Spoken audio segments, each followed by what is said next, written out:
Хамгийн энгийн амьд организм бол вирус юм. Амьдралын хамгийн өчүүхэн жижиг хэлбэр бөгөөд зөвхөн уургаар бүрхэгдсэн ДНХ буюу РНХ-гийн молекулаас бүрддэг. Вирус нь эсийн бус, эсэд паразиталдаг бүтэц юм. Вирус үржихийн тулд заавал эзэн эс шаарддаг. Вирус нь доорх гол шинж чанаруудтай байна. Үүнд эс хоёр төрлийн нуклеин хүчилтэй байхад вирус зөвхөн ганц ДНХ буюу РНХ-тэй. Вирус нь өөртөө уураг нийлэгжүүлэх системгүй, өөрөөр хэлбэл рибосомгүй, мөн энерги хадгалахгүй.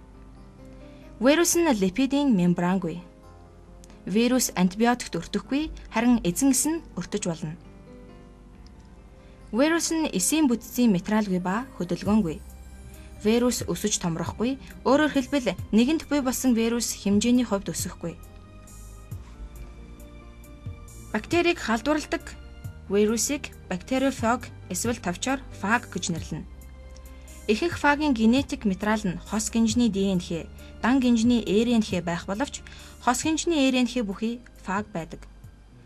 Фагийн ангилал зүйд молекулжийн, геномын суурийн найрлага, капсидын эсрэг төрөгчийн онцлог, эзэн эсийн зүйл зэргийг ашиглана.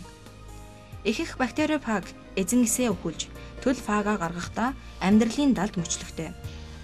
Ийм фагийг virulent гэнэ.